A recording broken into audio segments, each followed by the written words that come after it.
Hello good morning friends, मैं हूं advocate Pallavi पाठक और आप सबका मेरे चैनल में बहुत बहुत स्वागत है। सेल्फ डिफेंस दूसरे व्यक्ति को कितनी चोट पहुंचानी चाहिए, किस तरीके से चोट पहुंचानी चाहिए, कौन से सेक्शन में इसको डिफ़ाइन किया गया है, वो सब आप मेरे स्क्रीन पर देख सकते हैं। लेकिन अब इसके बाद मैं आपको स्पेसिफाइड तरीके से बताऊंगी कि 96 टू 106 तक जो सेक्शंस इन्वॉल्व किए गए हैं इंडियन पेनल कोड 1860 में, वो क्या है। आप अगर किसी व्यक्ति को चोट पहुंचाते हो अपने किसी सामान या अपनी सुरक्षा के लिए, तो वो किसी भी तरीके का अपराध नहीं माना जाएगा। यही सेक्शन 96 टू 106 तक में डिफाइन किया गया है। अब सेक्शन 96 में प्राइवेट प्रतिरक्षा में की गई बातें की गई हैं, जैसे कि अगर वहाँ पे किया गया कोई भी अपराध नहीं माना जाएगा। 97 में है शरीर तथा संपत्ति की प्राइवेट प्रतिरक्षा का अधिकार आपको दिया जाएगा कि अगर मानव शरीर पर प्रभाव डालने वाले किसी अपराध के विरुद्ध अपने शरीर और किसी अन्य व्यक्ति न के शरीर की प्रतिरक्षा आप कर सकते हैं। दूसरा तथ्य ये आप कह सकते हैं इसमें कि किसी ऐसे कार्य के विरुद्ध जो चोरी, लूट, रिश्वत या आपराधिक अत्याचार की परिभाषा में आने वाला अपराध है, या जो चोरी, लूट, रिश्वत या आपराधिक अत्याचार करने का प्रयत्न है अपनी या किसी अन्य व्यक्ति की, चाहे जंगम संपत्ति हो चाहे वो स्थावर संपत्ति हो, उसकी प्रतिरक्षा कर सकते हैं। अब 98 में है ऐसे व्यक्ति जिनके कार्य के विरुद्ध प्राइवेट प्रतिरक्षा का अधिकार जो विकृत चित्त आदि हो, इस तरीके का किया गया कार्य, जैसे कि यह पागलपन के असर में क को जान से मारने का प्रयत्न करता है।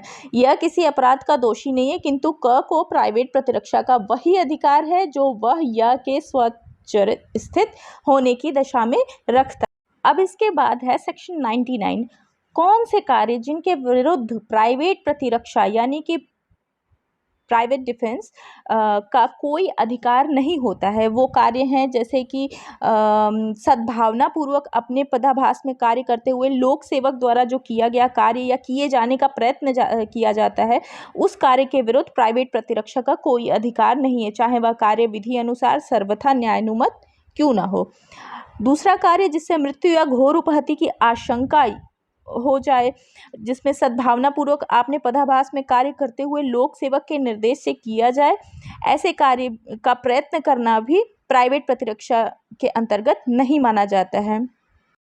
सेक्शन 100 शरीर की प्राइवेट प्रतिरक्षा के अधिकार का विस्तृत मृत्यु कारित करने तक कब होता है, जैसे कि ए ने ऐसा हमला किया जिससे युक्त रूप से यह आशंका हो कि ऐसे हमले का परिणाम मृत्यु ही होगा, ये प्राइवेट प्रतिरक्षा के अंतर्गत नहीं आता है।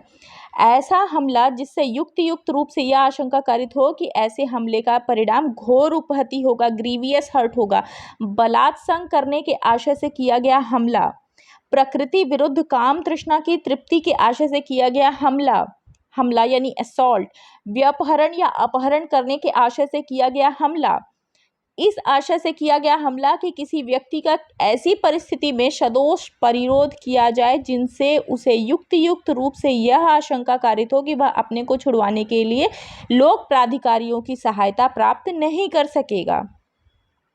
सातवां जो कि आखिरी है, अम्ल फेंकने या देने का कृत्य या अम्ल फेंकने या देने का प्रयास करना, ये सभी प्राइवेट प्रतिरक्षा के अंतर्गत, उनके अधिकारों के अंतर्गत नहीं आता है। ये जितने भी पॉइंट्स मैंने बताए ये सब सेक्शन 100 के अंतर्गत आपको मिल जाएंगे। अब 101 में है कि कब ऐसे अधिकार का विस्तार मृत्यु से भिन्न कोई अपहानि कारित करने तक का होता है। इसमें क्या रहता है, सेक्शन 99 को भी इसमें इंगित करके उन निर्बंधों को अध्याधीन हमलावर की मृत्यु से भिन्न कोई अपहानि स्वेच्छा कारित करने तक का होता है।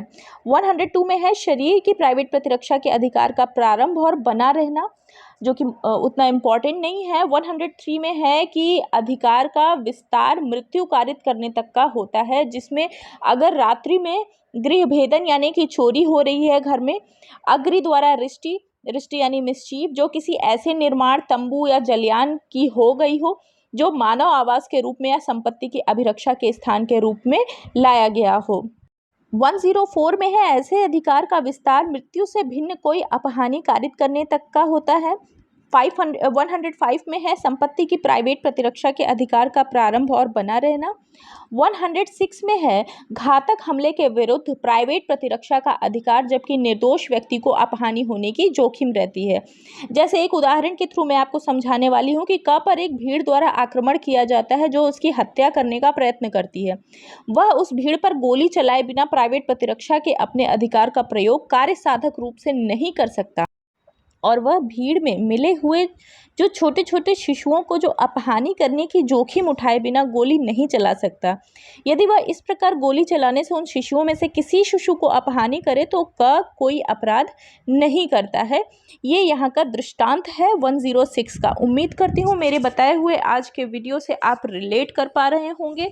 अगर 96 to 106 सेल्फ डिफेंस प्राइवेट प्रतिरक्षा जो कि हम अपने शरीर को देते हैं, अपनी संपत्ति को देते हैं, ठीक है, अगर इसमें से आपको कोई भी क्वेश्चन या क्वेरी हो तो आप लोग मुझसे पूछ सकते हैं डिस्क्रिप्शन बॉक्स में मेरे दिए हुए नंबर पर। उम्मीद करती हूँ मेरे बताए हुए सभी पॉइंट्स आपको क्लियर हुए होंगे। Thank you so much for visit my channel. और इसी तरीके से अगर मेरा चैनल आपको पसंद आ रहा है तो सब्सक्राइब करें, लाइक करें, कमेंट करें। Thank you so much for watching my channel.